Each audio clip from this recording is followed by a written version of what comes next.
থেকে সূক্ষ্ম বিষয় থেকে নিয়ে যেতে হবে আস্তে আস্তে। তো স্থূল বিষয়ের ধ্যান আমাদের এমনিতেই সারাদিন আমরা করছি, তাই না? একটা জিনিস কিনতে গেলেন দোকানে, একটা জামা কিনতে গেলে দোকানে, সেই তখনই সেটার কাপড়টা আপনি দেখে নেন কিনা, যে কাপড়টা কটনের কি সিল্কের, তখনই ফ্র্যাকশন অফ সেকেন্ডের মধ্যে মনে বিচার চলে আসে এই কাপড়টা এখানে তৈরি হয়, এটা রাজস্থানের কাপড়, এটা লখনৌর কাপড়, এটা এখানকার সাউথ ইন্ডিয়ান সিল্ক, আরও কী কী আছে সব, সেইগুলো সব মনে কতক্ষণ লাগে সেটা আসতে মনে, ফ্র্যাকশন অফ সেকেন্ড। একটা বাইরের বস্তুকে দেখলে আপনার মনে কতগুলো সেটা নিয়ে আপনি অনুসন্ধান করে ফেলেন কিছুক্ষণের মধ্যে। তো নিজের মনোবৃত্তিগুলো নিয়েও সেইভাবে একটু অনুসন্ধান করুন যে আমার এই মনোবৃত্তিটা কোথা থেকে উৎপন্ন হচ্ছে, কোথা থেকে, from where it is arising, this particular thought wave in your mind. All through the day we are flooded with, bombarded with thought waves সারাক্ষণ। তো সামটাইম স্টপ। সাধনা মানে হচ্ছে কি একটু ধীরে হয়ে যাওয়া কিছুক্ষণের জন্য, একটু স্থির হয়ে যাওয়া কিছুক্ষণের জন্য, কিছুক্ষণের জন্য become still for some time. If you are not still you will not be able to focus. So all through the day you are getting bombarded with thought waves. সারাদিন ঘুমতি ঘন্টা থেকে রাত অবধি মনের ভেতরে নানান রকম। তো কখনো একটু থেমে যান, যেরকম এখন আমরা একটু থেমে গেছিলাম, একটু থেমে যাওয়া দরকার না? তো এত গতিশীল জীবনে একটু কিছুক্ষণ থেমে গেলে একটু বিশ্রাম করতে পারবে, তখন শ্রম কম হয়। তখন নিজের মনোবৃত্তিগুলোকে ভালো করে দেখুন যে মনোবৃত্তিগুলো কোথা থেকে উৎপন্ন হচ্ছে। এই যে আমার ভেতরে নানান রকমের মনোবৃত্তি, এবার এক একজনের এক এক রকম মনোবৃত্তির বৈশিষ্ট্য থাকে আপনার পূর্ব সংস্কার হিসেবে। তো নিজের সংস্কারগুলোকে বোঝার চেষ্টা করুন যে কোথা থেকে আমার ভেতরে এইগুলো আসে, এবং সেই সংস্কারগুলো এই সাধনার দ্বারা কতটা নাশ হচ্ছে সেটাও তখন আস্তে আস্তে বুঝতে পারবেন। তো নিজের মনকে দেখাটা হচ্ছে কি আমাদের খুব দরকার। যেরকম আমরা বাইরে গেলে, বাজারে গেলে একখানা সবজি দেখলে, একটা কিছু দেখলে তখনই ভেবে নেন কি রান্না করবো, কি করবো, তখনই মনে চলে আসে কিনা। বাজার করতে গেলে একটা বড় ইলিশ মাছ দেখলো বাঙালিরা, তখনই ভেবে নিল বাড়িতে সর্ষের তেল আছে, বাড়িতে বেগুন আছে, তাই দিয়ে রাখবো, এই করবো সেই করবো। কেউ দেখলো একটা বড় ফুলকপি উঠেছে, তখনই ভেবে নিল এই আছে সেই আছে, সর্ষে আছে, বাইরে কি আছে, সেই দিয়ে রান্না করো। তখনই মাথায় সেগুলো চলে আসে কিনা। একটা শাড়ির দোকানে গেলে একটা শাড়ি দেখলে তখনই চলে আসে এটা এইখানের শাড়ি, এটা ওখানকার শাড়ি, তাই না? এটা এই কাপড় দিয়ে বানানো হয়েছে, এটা এতদিন চলবে, এই রঙটা পরলে আমাকে ভালো লাগবে, আসে কিনা? তো যখন বসে থাকেন নিজের মনোবৃত্তিগুলো দেখে এইগুলো আসা দরকার যে আমার মনোবৃত্তিগুলো কোন সংস্কার থেকে উঠলো, কি করে উঠলো আমার ভেতরে এই মনোবৃত্তিটা, এটা কি আমার জন্য উপকারী মনোবৃত্তি, এটা কি আমাকে আমার আধ্যাত্মিক যে উদ্দেশ্য সেই দিকে এগিয়ে দেবে, না আমাকে আরো পিছিয়ে দেবে? তা আগে ক্লাসে বলেছি আমাদের ক ধরনের কর্ম থাকে, মনে আছে? আগের ক্লাসে বলেছিলাম একটা ক্লাসে ক ধরনের আমাদের কর্ম আছে। যেটা আমরা এখন ভোগ করছি সেটা হলো গিয়ে সঞ্চিত কর্ম, তাই তো? ভোগ করছি যেটা, সেটা এখন সঞ্চিত কর্ম।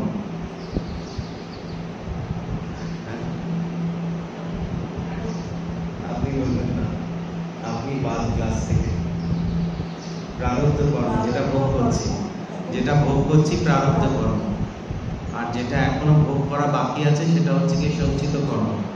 কোন জন্মে ভোগ করবো জানি না, এই জন্মে যেগুলো ভোগ করছি এবং করবো সেগুলো সব প্রারব্ধ।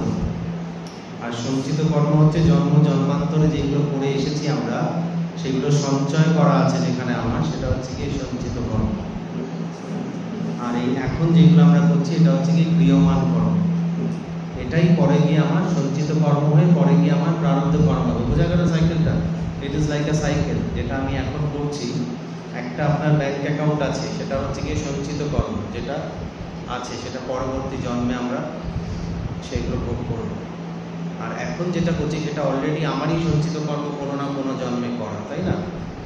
এই যে যুক্তিবাদী তর্কবাদীরা অনেক কিছু বলে, তাদেরকে একটা প্রশ্ন যদি করেন যে সব কিছু যদি আমি এই এখনকার কর্ম দিয়েই যদি আমার এখনকার কর্ম এবং ফর ডাইরেক্ট রিলেশন যদি আমি করি এবং জন্মান্তরবাদকে যদি আমি না মানি, তাহলে আপনি এটা তো তাহলে নিশ্চয়ই করেছিলেন, নিজের জন্মের আগে দুধের বোতলটা কিনে রেখেছিলেন, আর হাসপাতালে মার অ্যাডমিশন করিয়ে দিয়েছিলেন, আর বেডটাও ঠিক করে রেখে দিয়েছিলেন কিনা?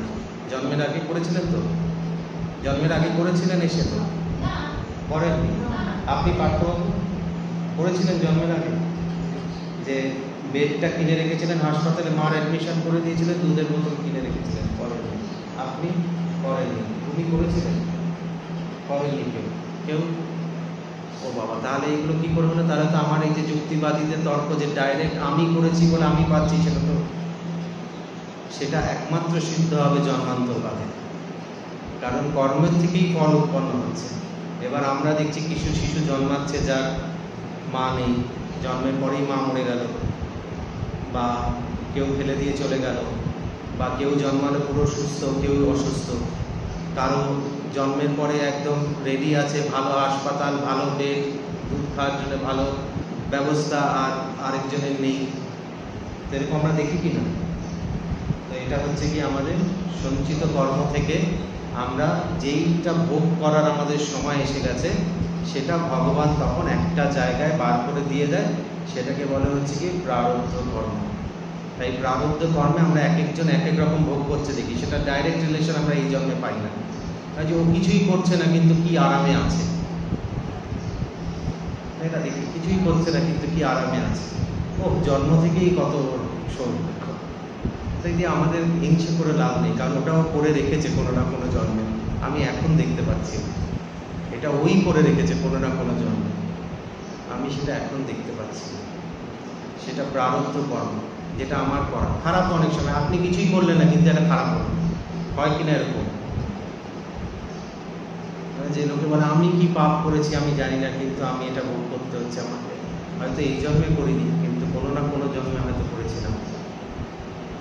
তার জন্য এটা হলো কি প্রারব্ধ কর্ম। আর সঞ্চিত কর্ম হচ্ছে যেটা এখনো আমাদের ভোগ করা বাকি আছে, আর যেটা এখন করছি সেটা হচ্ছে ক্রিয়মান কর্ম। এই যে আমরা এখন সৎসঙ্গ করছি, এটা হচ্ছে ক্রিয়মান কর্ম।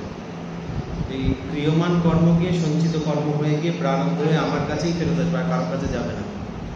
কিছু কিছু কর্ম যায় আমাদের কাছে, যেরকম এই পিতা মাতার উদ্দেশ্যে, বিদেহী পিতা মাতার উদ্দেশ্যে যখন সন্তান সন্ততিরা এই তর্পণ আদি কর্ম বা পুণ্য কর্ম কিছু করে, সেইগুলোর অ্যাকাউন্ট তাদের অ্যাকাউন্টে যোগ হয়ে যায়, সেইগুলো কর্মের কর্ম।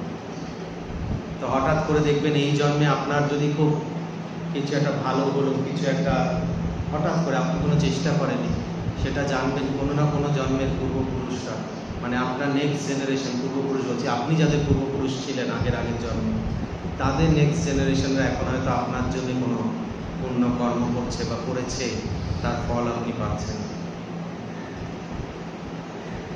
তো এই কর্মের ভগবদ গীতায় ভগবান বলছেন গহন কর্মনো গতি, মানে হচ্ছে very deep are the ways of karma. It's very difficult to understand, very difficult to understand. তো এই কর্ম থেকে মুক্ত হব কি করে আমরা? হ্যাঁ, তো আমরা তো জানি না আমরা কি কি করে রেখেছি। তো ভালো মন্দ এবার হচ্ছে কি দুটো থেকেই, প্রথমের দিকে তো যখন সাধনা করবেন তখন আমাদের ভালো ভালো কর্মগুলো এসে হাজির হয়। তখন যখন সাধনা করি আমরা, তখন আমাদের ভালো ভালো কর্মগুলো এসে হাজির হয়। তখন দেখবেন ভালো ভালো জিনিস হতে শুরু করবে, আস্তে আস্তে কষ্ট কেটে যাবে, দুঃখ কেটে যাবে, ভালো ভালো জিনিস হতে শুরু করবে। কিন্তু এই ভালোটার লোভ থেকেও আমাদের বেরোতে হবে। তো ভগবদ গীতায় বলছে কি করে হবে সেটা, আস্তে আস্তে জ্ঞানে উত্তীর্ণ হতে হবে। সাধনার দ্বারা, যোগের সাধনার দ্বারা খারাপকে কাটিয়ে দেওয়া যায়, আর আস্তে আস্তে জ্ঞান হওয়ার জন্য আমাদের পথ তৈরি হয়। জ্ঞানকে গ্রহণ করার জন্য আমাদের এই যে একটু স্থৈর্য দরকার, জ্ঞানকে গ্রহণ করার জন্য একটা স্টিলনেস দরকার। এই যে কিছুক্ষণ আমরা শান্ত হয়ে বুঝতে পারবো একটা জায়গায়, কেউ কিছু বললে সেটা একটু মন দিয়ে শুনতে পারবো, আমাদের ইন্দ্রিয়গুলো সেটা ধারণ করতে পারবে। সাধারণ মানুষের মধ্যে সাধনা না করলে এটা থাকে না। তো তো ভগবদ্গীতায় ভগবান শ্রীকৃষ্ণ বলছে যথা ধাংসি সমিধো অগ্নি ভস্মসাৎ কুরুতে অর্জুন জ্ঞানাগ্নি সর্বকর্মাণি ভস্মসাৎ কুরুতে তথা। বলছে যেরকম আগুন সমস্ত কাঠকে জ্বালিয়ে শেষ করে দেয়, সেরকম জ্ঞান আগ্নি আস্তে আস্তে আস্তে আস্তে আমাদের সমস্ত কর্মকে নাশ করে দেয়। সমস্ত সঞ্চিত কর্ম যেটা আছে সেটা নষ্ট, এটা যোগ দর্শনেও বলা আছে এয়ম দুঃখম অনাগতম। এবং এই কর্মের যে বীজ যেগুলো রাখা আছে একটা দগ্ধ বীজ অবস্থা বলে। এই যে সাধনা দ্বারা কি হয়, সাধনাকে অগ্নির সাথে তুলনা করা হয়। দেখবেন আগেকার দিন আমাদের যে রামায়ণ মহাভারত সিরিয়ালে দেখা যায় যে আগুন জ্বালিয়ে সাধনা করছে না, তপস্যা করছে আগুন জ্বালিয়ে। তাপ শব্দটা থেকে আসে তপস্যা। তো যোগে হচ্ছে কি তপস্যার কথা বলা হয়েছে। এই তপস্যার দ্বারা কি করা হয়, তপস্যার দ্বারা হচ্ছে কি এই আমাদের সংস্কারগুলো যার থেকে মনোবৃত্তি উৎপন্ন হচ্ছে, যার থেকে আমাদের মনোবৃত্তি উৎপন্ন হচ্ছে সারাক্ষণ, সেই যে বীজগুলো আছে সংস্কারের, সেই বীজগুলোকে দগ্ধ বীজ অবস্থায় নিয়ে যাওয়া যায়। এর অনেকগুলো লেভেল আছে। প্রথমে হচ্ছে গিয়ে তনু অবস্থা, মানে হচ্ছে যে বীজটা আছে আমার ভেতরে সেটাকে আস্তে আস্তে আস্তে আস্তে শুকিয়ে দেন। তা আমি অনেক সময় ক্লাসে বলি যে যোগের সাধনার সার্থকতা আপনি বুঝবেন কি করে, কতক্ষণ এক পায়ে দাঁড়িয়ে আছি না, সেটা তো হচ্ছে প্রসেস।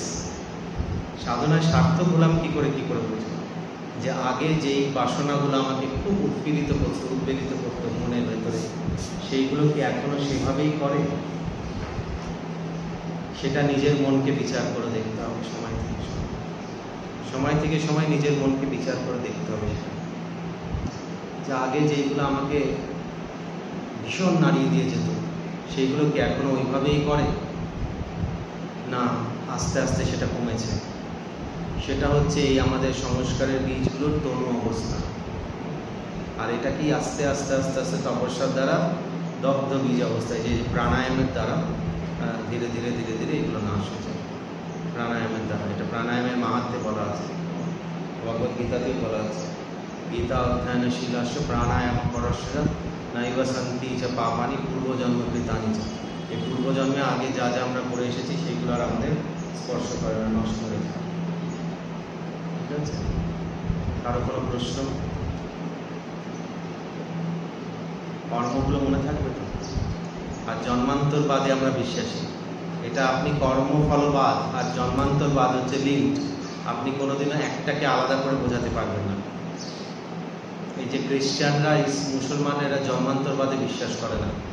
আমাদের যে ধর্মগুলো আছে, সনাতন ধর্ম যেরকম হচ্ছে হিন্দু ধর্ম, আমাদের বৌদ্ধ, শিখ ধর্ম, এই কটা জৈন ধর্ম, এগুলো আমাদের যেগুলো বেদ থেকে উৎপন্ন হওয়া, তো এরা হচ্ছে কি সমস্ত জন্মান্তরবাদে বিশ্বাস করে।